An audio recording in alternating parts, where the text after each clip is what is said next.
Tudo bem?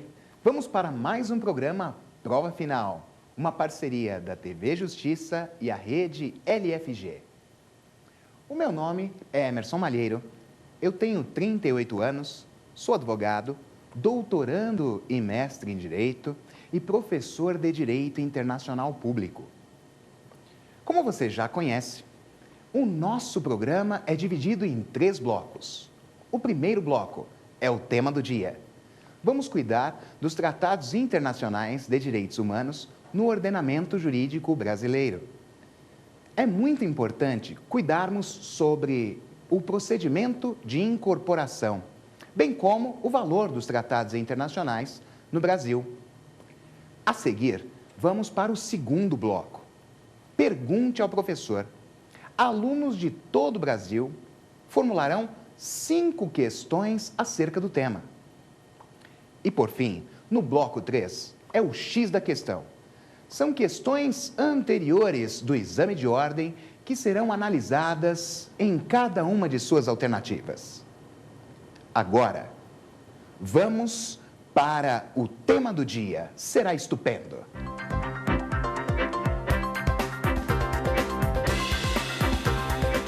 Vamos começar então esse primeiro bloco com o tema do dia. Vamos cuidar dos tratados internacionais de direitos humanos no ordenamento jurídico brasileiro. Muito bem, quando cuidamos desse tema, falamos acerca dos tratados internacionais. O primeiro item extremamente relevante a ser destacado é que no cenário internacional, todos os tratados são absolutamente iguais.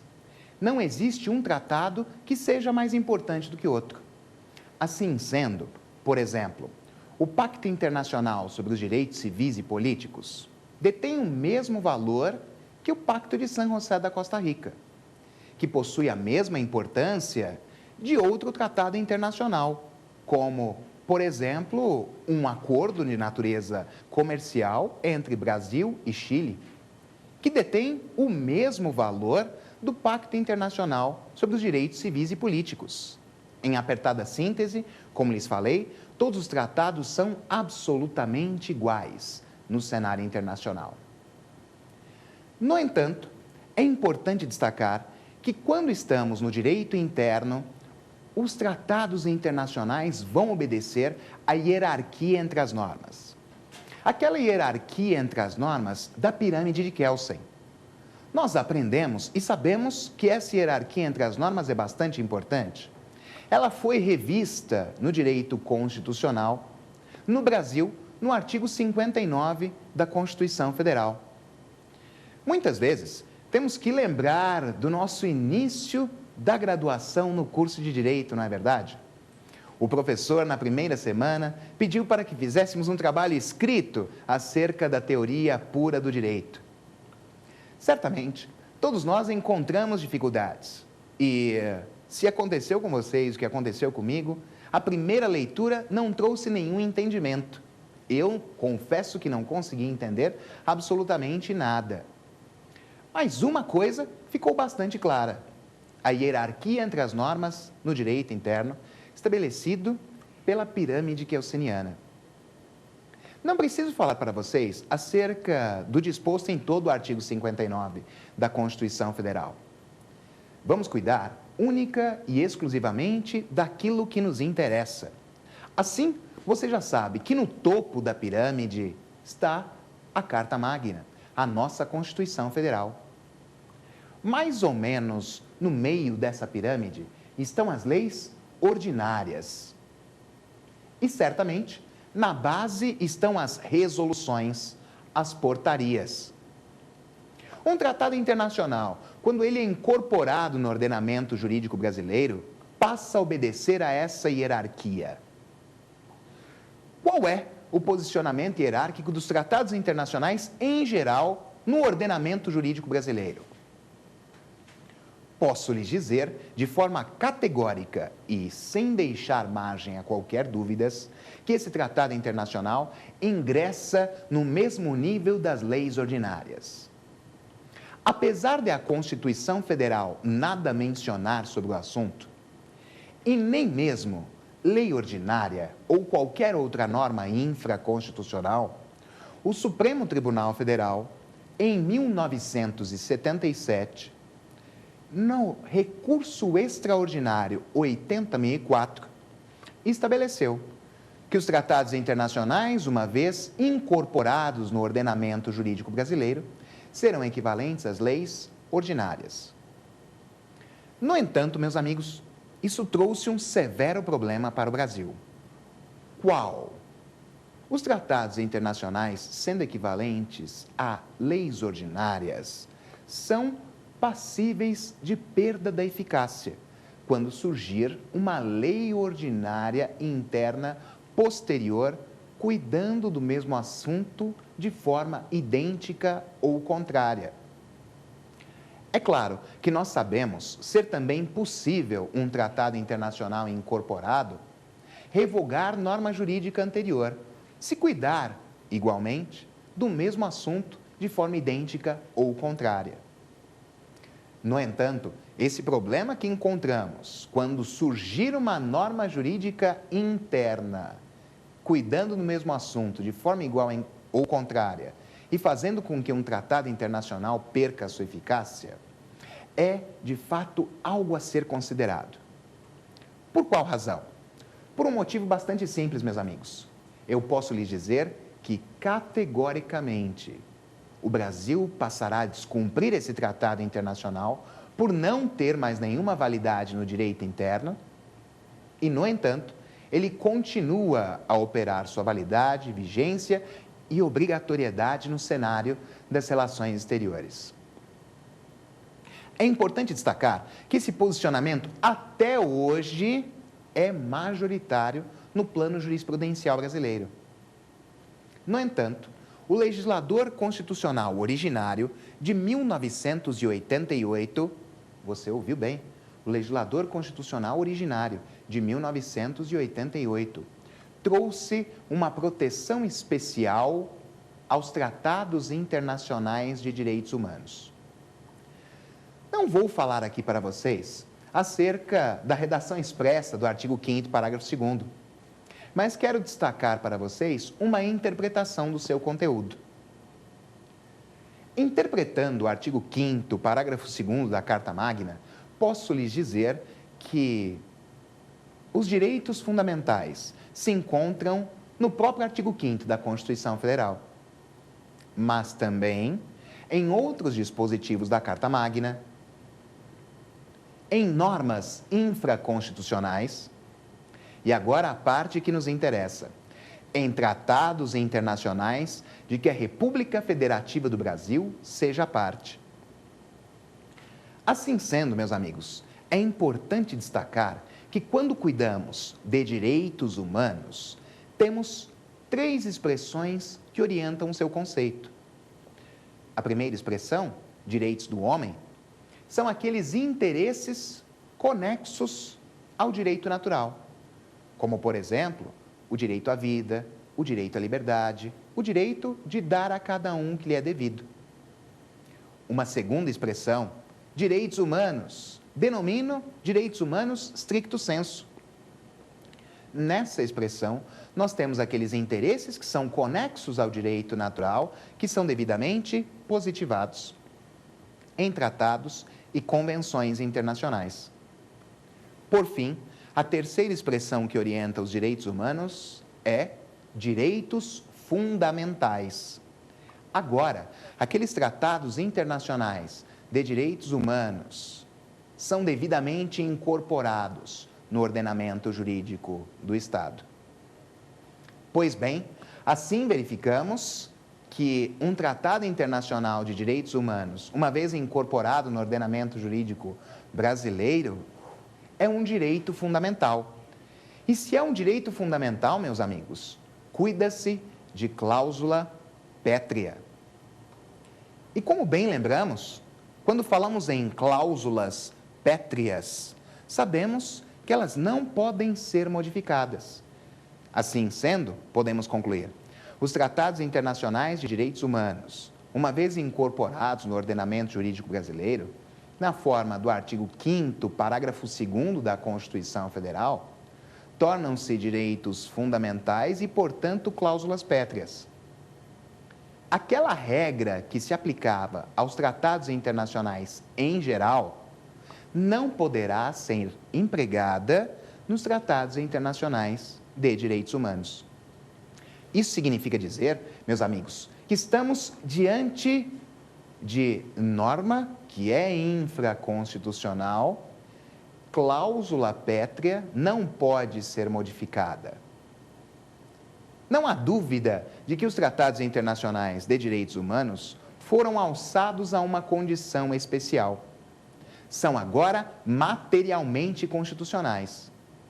De forma muito simples, posso lhes dizer que quando um tratado internacional é materialmente constitucional, ele tem a qualidade de cuidar de matéria da Constituição Federal. Pois bem, é importante dizer, e mais uma vez, de forma inequívoca e de maneira a não deixar margem a dúvidas, que o legislador constitucional, reformador ou derivado achou que a proteção aos direitos humanos ainda não era suficiente. Assim, em dezembro de 2004, elaborou a Emenda Constitucional número 45, que cuida da reforma do Poder Judiciário. E lá, nessa Emenda Constitucional número 45, criou um parágrafo 3º ao artigo 5º da Constituição Federal. E este parágrafo 3º aduz o seguinte: os tratados internacionais de direitos humanos que forem aprovados por 3/5 em 2 turnos nas 2 casas do Congresso Nacional equivalerão às emendas constitucionais. Até aí, tudo bem. No entanto, qual será o valor jurídico dos tratados internacionais de direitos humanos que forem aprovados na forma do artigo 5º, parágrafo 2º? Já esclareço para vocês que o legislador constitucional, a partir de 2004, sempre tentará alcançar a aprovação de um tratado internacional de direitos humanos pelo quórum qualificado. Mas e se eventualmente ele não conseguir, mas alcançar a aprovação de um tratado internacional de direitos humanos pelo quórum de lei ordinária? Ele será incorporado no nosso ordenamento? Sim, será incorporado no nosso ordenamento.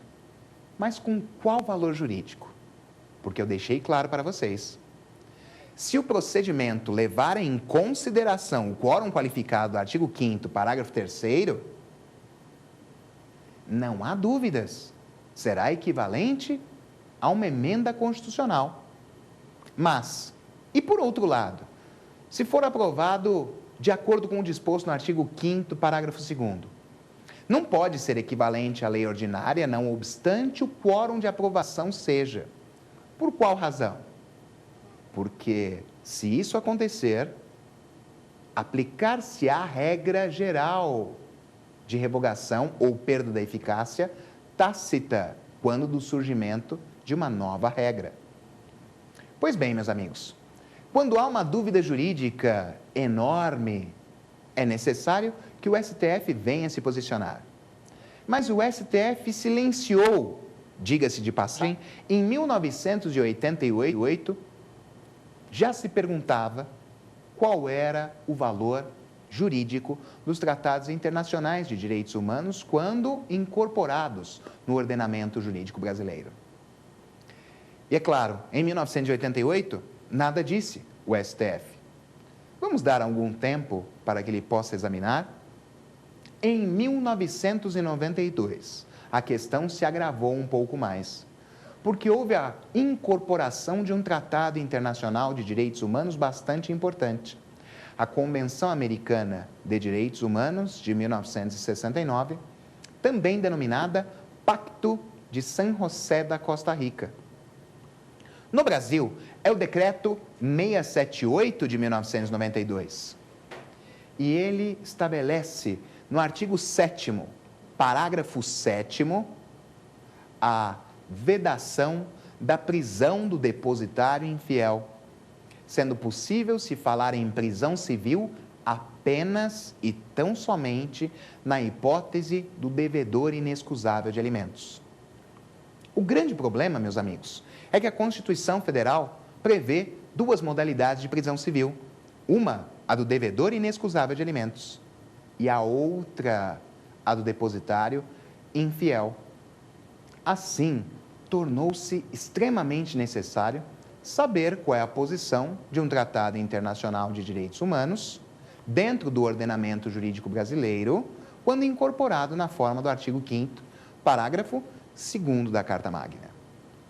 Porém, mais uma vez, podemos verificar que o STF ainda não se posicionou em 1992. Vamos dar algum tempo ao STF? 1994?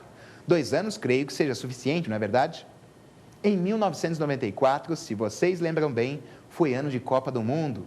O Romário jogava muito e o Brasil foi campeão. Claro que nessa hipótese, nada acontece no Brasil. O STF não se posicionou em 1994. Mas vamos dar mais alguns anos? 6 anos. Ano 2000, a virada do milênio. Vocês se lembram que houve o bug do milênio? Todos nós ficamos com medo de eternizar em sistemas de computador qualquer informação relevante que poderia vir a desaparecer. Sem mais delongas, meus amigos, o Supremo Tribunal Federal só foi se posicionar em 2008. Primeiro, por um ato de coragem de um de seus ministros, Celso de Mello, que, no julgamento do habeas corpus 87585, se posicionou no sentido de que os tratados internacionais de direitos humanos aprovados na forma do artigo 5º, parágrafo 2º, detinham valor constitucional. No entanto, meus amigos, sabemos que o posicionamento de um só ministro não é suficiente para orientar toda a jurisprudência brasileira. Para isso, é essencial, é fundamental que o Pleno do Supremo Tribunal Federal venha se posicionar. E isso efetivamente aconteceu. Quando? Em dezembro de 2008. No julgamento do recurso extraordinário 466343, os ministros, em uma votação apertada, naquele instante, o Supremo Tribunal Federal se encontrava com 9 ministros.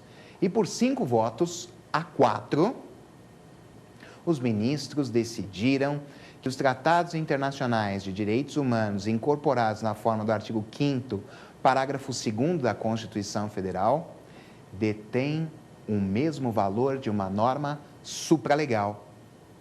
Mas aí surge a pergunta: o que é uma norma supralegal?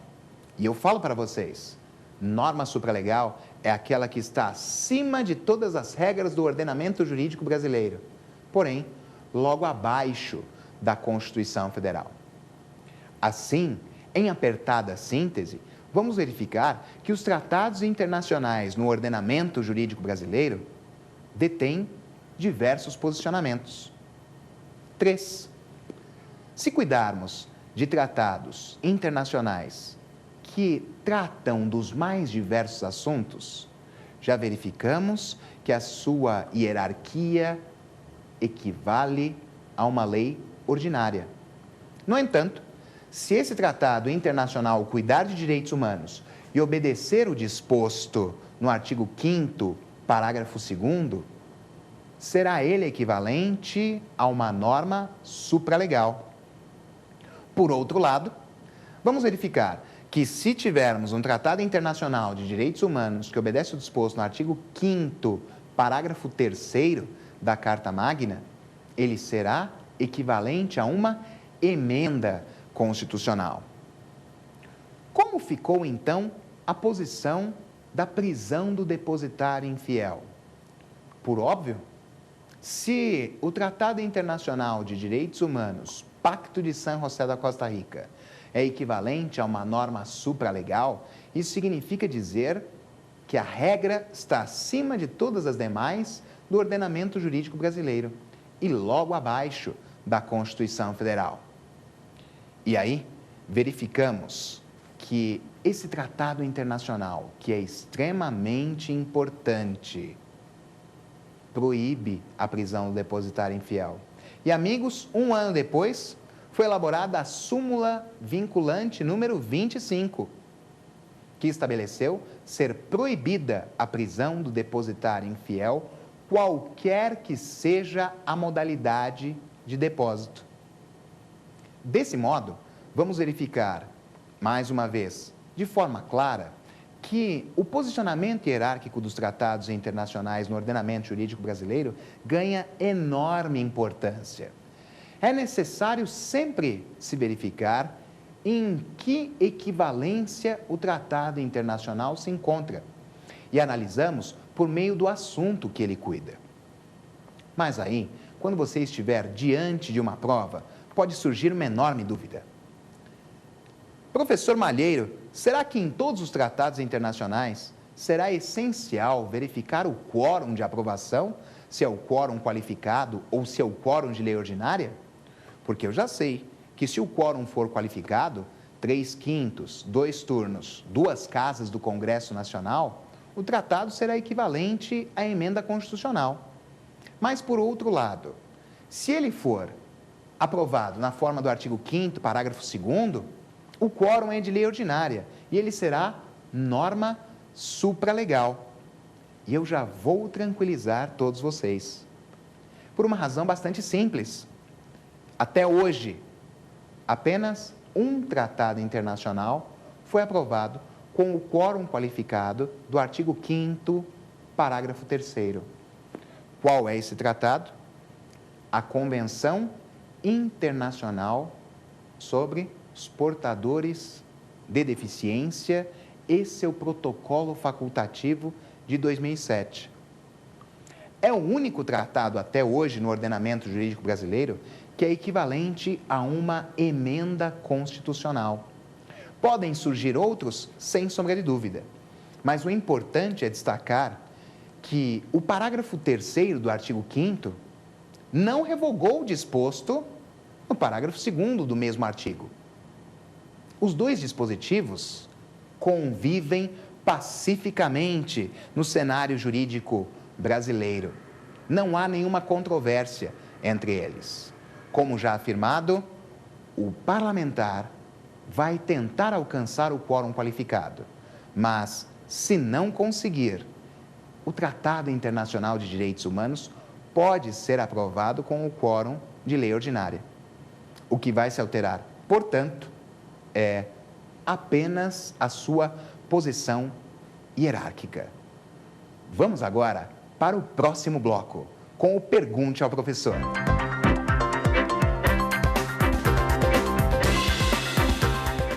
Agora, vamos para o segundo bloco. Pergunte ao Professor. Alunos de todo o Brasil formularão questões acerca do tema. Vamos à nossa primeira pergunta. Professor, quem pode representar um Estado no processo de elaboração de um Tratado Internacional de Direitos Humanos? Quem pode representar o Estado em um processo de elaboração dos tratados internacionais de direitos humanos é, inicialmente, o chefe de Estado e ou chefe de governo. No Brasil, chefe de Estado e chefe de governo se confundem na mesma pessoa. Hoje, a presidente Dilma Rousseff. Mas estamos em uma república presidencialista. Se cuidarmos de uma república parlamentarista ou de uma monarquia parlamentarista, sabemos que chefe de Estado, chefe de governo, são figuras diferentes. Desse modo, preciso dizer para vocês que nessa hipótese, quem representará o Estado será o chefe de Estado. Isso porque cabe a ele negociar e assinar os tratados internacionais de direitos humanos. Assim sendo, será de sua competência fazê-lo.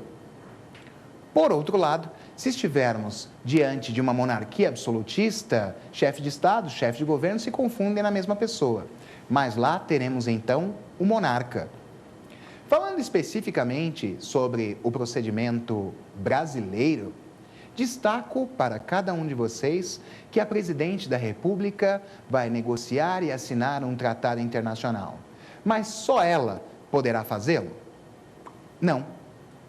Também poderá negociar e assinar um tratado internacional o denominado plenipotenciário. Quem é esse plenipotenciário? É uma pessoa escolhida pelo chefe de Estado ou chefe de governo, com a confirmação do ministro das Relações Exteriores, para negociar e assinar tratados. É importante destacar que esse plenipotenciário pode ser um diplomata, e geralmente assim é, mas também poderá ser outra pessoa, desde que ela tenha mais conhecimento sobre o tema objeto do tratado internacional. Esse plenipotenciário possui a denominada Carta de Plenos Poderes. E o que é uma Carta de Plenos Poderes? A Carta de Plenos Poderes traz limites à atuação do plenipotenciário, porque ele não pode fazer o que bem entender. Ele vai atuar nos limites da carta. Assim, se ele exacerbar esses limites, ele pode responder por sua conduta no direito interno, apesar de o tratado ser válido. Parece uma dúvida dentro dessa minha explicação. Essa Carta de Plenos Poderes é obrigatória ao plenipotenciário? Sem sombra de dúvidas. É uma carta obrigatória para ele. Deverá ser seguida. E os poderes desse plenipotenciário são plenos, porém nas medidas efetivas das restrições consignadas nessa carta. Na mesma toada, seguindo o mesmo caminho, verificamos que também pode negociar e assinar um tratado internacional, a denominada Delegação Nacional. A Delegação Nacional, meus amigos, é um grupo em missão especial para negociar e assinar tratados internacionais. Independentemente da quantidade de integrantes desse grupo, só tem um chefe. O chefe é o detentor da Carta de Plenos Poderes. Isso é bastante relevante, porque, eventualmente, se houver um dissenso entre o chefe da delegação nacional e os demais integrantes, a posição dele irá prevalecer. Se, eventualmente, ele prejudicar o Estado, responderá no direito interno por sua conduta. A forma de escolha dessa delegação nacional é a mesma do plenipotenciário. A escolha será realizada pelo chefe de Estado e o chefe de governo, com a chancela, com a confirmação do ministro das Relações Exteriores. A propósito, por fim, outra pessoa pode representar o Estado na celebração de um tratado internacional de direitos humanos. O próprio ministro das Relações Exteriores. Já é intrínseco da sua função negociar e assinar tratados internacionais. Por isso, ele prescinde da Carta de Plenos Poderes. Ou seja, para o ministro das Relações Exteriores, a Carta de Plenos Poderes pode ser devidamente afastada. Assim, concluímos que o chefe de Estado ou o chefe de governo é representante originário do Estado, o plenipotenciário é representante derivado, assim como a delegação nacional, e o ministro das Relações Exteriores é um representante intermediário, já que a carta pode ser afastada na elaboração de um tratado internacional. Vamos para a segunda pergunta. Professor, qual é o procedimento de incorporação dos tratados internacionais no ordenamento jurídico brasileiro? No ordenamento jurídico brasileiro, o procedimento de incorporação dos tratados internacionais de direitos humanos é da seguinte forma. Inicialmente, existe a assinatura do tratado internacional. Como falei para vocês, pelos representantes legitimados. No Brasil, a presidente da República, ou ainda o plenipotenciário, ou a delegação nacional, ou o ministro das Relações Exteriores. Uma vez assinado esse tratado internacional, vamos verificar que ele deverá chegar às mãos da presidente da República. A presidente da República, então, o que fará? enviará ao Congresso Nacional o próprio tratado, acompanhado de uma carta requerendo a sua aprovação. Então, o que acontecerá? O Congresso Nacional vai receber o tratado com a carta e a Câmara dos Deputados vai analisar o conteúdo desse tratado internacional. Vai discutir sobre ele e então realizar a votação. Esse tratado internacional de direitos humanos poderá ser aprovado ou não. Se for aprovado, o procedimento prosseguirá. Caso contrário, estará obstado, interrompido, e a Presidente da República deverá ser notificada de que não haverá ratificação. Mas imaginemos que houve aprovação pela Câmara dos Deputados. Agora, será necessário que o Senado examine o Tratado Internacional de Direitos Humanos. Vai, igualmente, discutir sobre o seu conteúdo e votar, aprovando-o ou não. Se aprovar o Tratado Internacional de Direitos Humanos, o procedimento prosseguirá. Mas, se não aprovar, mais uma vez o procedimento estará obstado, interrompido, devendo a Presidente da República ser notificada de que não haverá ratificação. Imaginemos que o Tratado Internacional de Direitos Humanos tenha sido aprovado. O procedimento prosseguirá e então o presidente do Congresso Nacional vai elaborar decreto legislativo, autorizando a Presidente da República a ratificar. A Presidente da República, então, poderá ratificar o Tratado Internacional de Direitos Humanos, haverá publicação no Diário Oficial da União e já existe validade, vigência e obrigatoriedade no direito interno. Então, a Presidente da República comunicará a todos os demais pactuantes que, uma vez resolvidos os procedimentos internos, o Tratado Internacional de Direitos Humanos já se encontra em vigor. Mas, e em relação ao quórum de aprovação? Já disse para vocês anteriormente, apenas lembrando. Se for aprovado, de acordo com o artigo 5º, parágrafo 3º, 3/5, 2 turnos, 2 casas do Congresso Nacional. Caso contrário, vai-se utilizar o quórum de lei ordinária do artigo 5º, parágrafo 2º. Vamos para a nossa próxima pergunta. Professor, se houver conflito entre 2 tratados internacionais de direitos humanos, um equivalente à emenda constitucional e outro equivalente à norma supralegal, qual deverá prevalecer? A sua pergunta é ótima. Se houver conflito entre 2 tratados internacionais de direitos humanos, um que for aprovado na forma do artigo 5º, parágrafo 3º, e outro que for aprovado na forma do artigo 5º, parágrafo 2º, prevalecerá aquela regra que for mais benéfica ao ser humano. Cuida-se do princípio pro hominem. Geralmente, os candidatos se equivocam quando encontram essa questão, pois acreditam que o Tratado Internacional de Direitos Humanos, aprovados na forma do artigo 5º, parágrafo 3º, por serem hierarquicamente superiores àqueles que foram aprovados na forma do artigo 5º, parágrafo 2º, irão prevalecer. Mas isso não é uma verdade. É necessário destacar que, quando cuidamos de direitos humanos, sempre a norma mais benéfica ao ser humano é que prevalecerá, independentemente de sua hierarquia. Mas, diante do que acabei de falar, surge uma dúvida. Mas, então, de que adianta esse posicionamento hierárquico? Ora, o posicionamento hierárquico dos tratados internacionais de direitos humanos será extremamente relevante em relação às demais normas presentes no ordenamento jurídico brasileiro, não é verdade? Assim sendo, verificamos que, quando cuidam desse tema, estão no topo da pirâmide.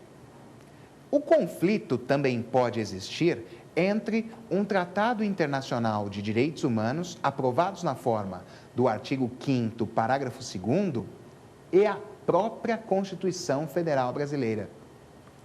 Nesse caso, o que fazer? Vamos aplicar o mesmo princípio. É o que aconteceu com o Pacto de San José da Costa Rica, ou Convenção Americana de Direitos Humanos de 1969. No Brasil, o Decreto 678 de 1992. Cuida-se de uma norma supralegal que está acima de todas as demais regras do ordenamento jurídico brasileiro, porém, abaixo da Constituição Federal. E lembram-se, a Constituição Federal Brasileira estabelece duas hipóteses de prisão civil. Uma, a do devedor inexcusável de alimentos, e a outra, do depositário infiel. E o Pacto de San José da Costa Rica só estabelece uma possibilidade de prisão civil, a do devedor inexcusável de alimentos. Isso significa dizer que o Pacto de San José da Costa Rica é mais importante, está acima da Constituição Federal Brasileira? Por óbvio que não, está abaixo. Porém, por cuidar de norma mais benéfica, ela prevalece. Essa foi, inclusive, a justificativa trazida pelo STF para elaborar a súmula vinculante número 25, que, repito, pois já disse no nosso encontro de hoje, estabelece que é vedada a prisão do depositário infiel, qualquer que seja a modalidade de depósito. Vamos para a nossa próxima pergunta. Professor, os tratados internacionais de direitos humanos podem ser denunciados? Por quê? Os tratados internacionais de direitos humanos, quando são aprovados na forma do artigo 5º, parágrafo 2º da Constituição Federal, podem ser objeto de denúncia. Apenas lembrando, o que é a denúncia? A denúncia é o ato pelo qual um Estado comunica aos demais pactuantes que o tratado não vale mais para si. É claro, destaco para vocês que existe regra para a realização da denúncia. Porém, um Estado não pode ser obrigado a se vincular a um tratado internacional para o resto da sua existência. Poderá retirar a sua assinatura, poderá denunciar o tratado internacional.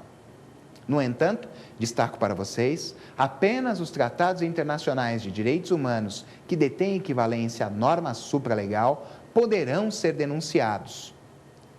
Já aqueles que obedecerem o disposto no artigo 5º, parágrafo 3º da Constituição Federal, não poderão ser objeto de denúncia, porque são equivalentes ao próprio dispositivo da Carta Magna.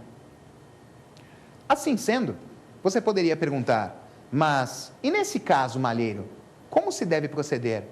O Estado estará ligado a esse tratado internacional para o resto da sua existência?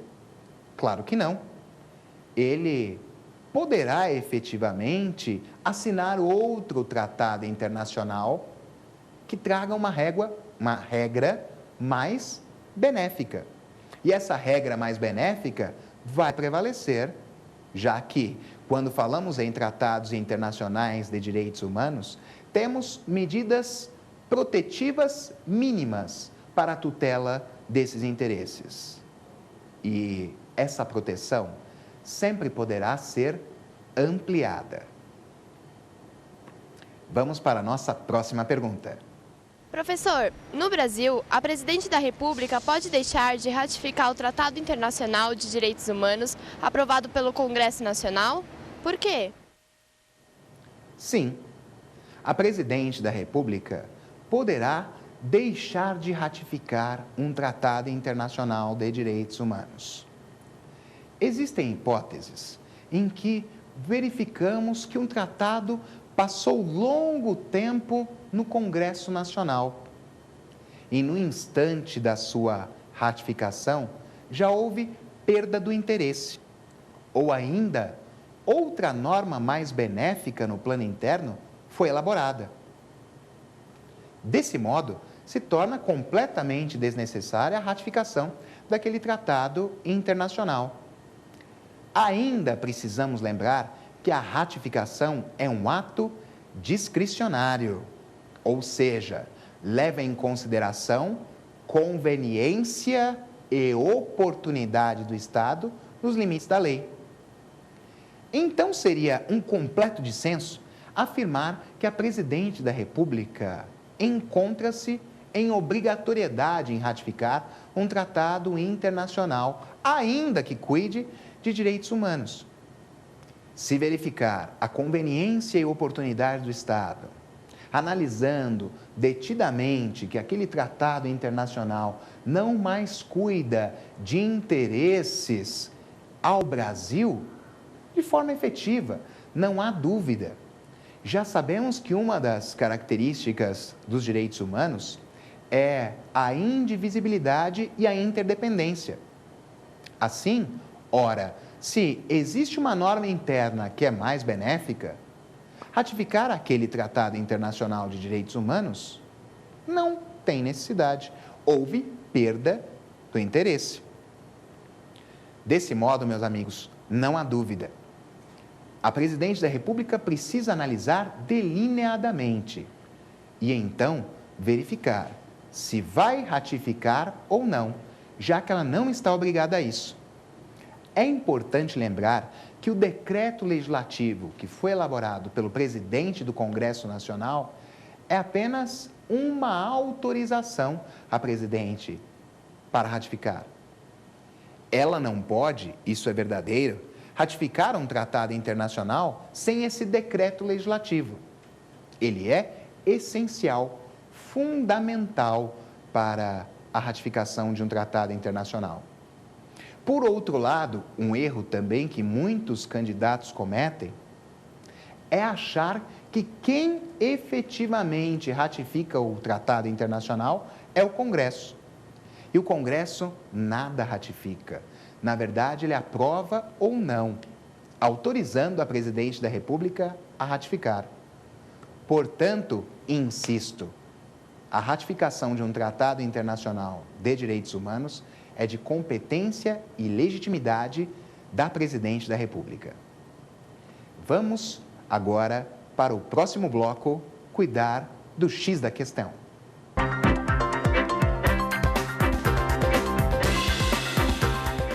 Agora, vamos para o nosso terceiro bloco.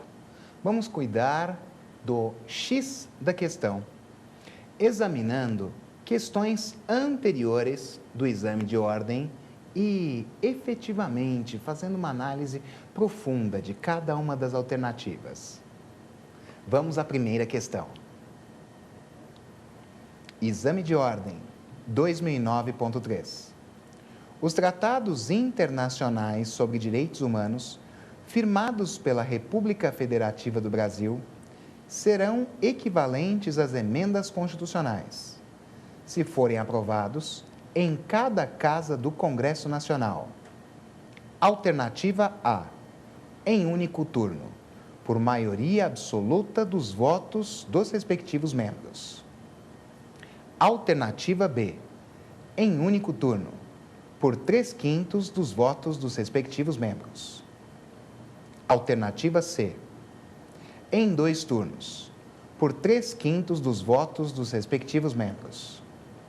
Alternativa D, em 2 turnos, por maioria absoluta dos votos dos respectivos membros. Amigos, vamos verificar que estamos diante de uma questão que não é difícil. É uma questão bastante fácil até. Mesmo porque, se analisarmos delineadamente cada uma das alternativas, vamos verificar de plano que podemos dispensar aquelas que estabelecem a votação do tratado internacional, que obedece o disposto no artigo 5º, parágrafo 3º, único turno. Todas as alternativas em que encontrarmos único turno poderão ser afastadas, pois sabemos que quando cuidamos de único turno, temos uma aprovação de lei ordinária. E, na verdade, aqui sabemos da exigência de um quórum qualificado. Esse quórum qualificado será exigível para trazer aos tratados internacionais de direitos humanos a equivalência à emenda constitucional.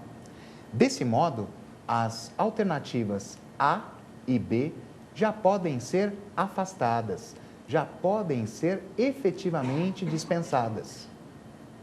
Isso significa dizer que estamos entre as alternativas C e D, porque as duas mencionam 2 turnos. E como lhes disse, já verificamos que o quórum qualificado detém essa característica. Lembram-se, na alternativa C, temos de forma efetiva que estamos em 2 turnos por 3/5 dos votos dos respectivos membros e a alternativa D em 2 turnos por maioria absoluta dos votos dos respectivos membros. Meus amigos, quando falamos em quórum qualificado, sabemos que não é suficiente a maioria absoluta, o que significa dizer que já podemos, de plano, afastar a alternativa D, de Deolinda. Ficamos, portanto, com a alternativa C. O Tratado Internacional de Direitos Humanos, que obedece o disposto no artigo 5º, parágrafo 3º, exige o quórum de 2 turnos, 3/5 dos votos dos respectivos membros. A alternativa C se mostra como certa resposta. Vamos, então, para a próxima pergunta. Exame de ordem 2011.1. Em 2010, o Congresso Nacional aprovou por decreto legislativo a Convenção Internacional sobre os Direitos das Pessoas com Deficiência. Essa convenção já foi aprovada na forma do artigo 5º, parágrafo 3º da Constituição, sendo sua hierarquia normativa de: alternativa A, Lei Federal Ordinária; alternativa B, Emenda Constitucional; alternativa C, Lei Complementar; alternativa D, Status Supralegal. Meus amigos, estamos mais uma vez diante de uma questão fácil, diante do que vimos no nosso encontro de hoje. Afinal, lhes falei em um instante do nosso encontro que a única convenção internacional aprovada com o quórum qualificado do artigo 5º, parágrafo 3º, foi a Convenção Internacional sobre os Direitos das Pessoas com Deficiência e seu protocolo facultativo. No entanto, menciono para vocês que algumas pessoas cometeram equívocos aqui e assinalaram as demais alternativas. Assinalando a alternativa A, onde está o erro? Lei Ordinária Federal. Não podemos falar que se cuida de lei ordinária, não é verdade? Afinal, verificamos de forma categórica que estamos diante de uma norma de hierarquia superior. E aqui a alternativa ainda menciona que se cuida de lei federal. E nós sabemos que entre leis ordinárias não há hierarquia entre uma norma federal ou outra estadual. A diferença entre elas está apenas na pertinência temática. Afastamos, portanto, a alternativa A. A alternativa B versa sobre o quórum qualificado do artigo 5º, parágrafo 3º, de emenda constitucional.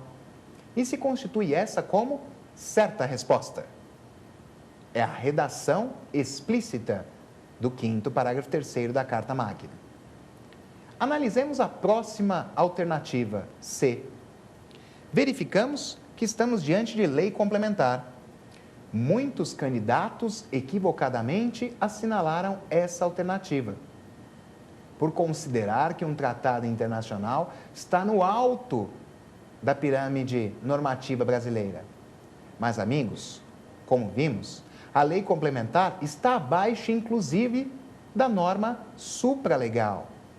Portanto, ela não pode ser considerada a regra mais importante do ordenamento jurídico brasileiro, ainda que no plano infraconstitucional, já que as normas supralegais estão ainda acima das leis complementares. E, por fim, verificamos a alternativa D, de Deolinda. Essa alternativa versa sobre o status de norma supralegal. Ora, meus amigos, se observou o disposto no artigo 5º, parágrafo 3º, não podemos estar diante de norma supralegal, mas será sim uma emenda constitucional. Já que, como várias vezes trouxe para vocês hoje, para cuidarmos de uma norma jurídica com status de regra supralegal, é fundamental que a sua aprovação tenha se dado de acordo com o disposto no artigo 5º, parágrafo 2º. E o enunciado é bastante claro.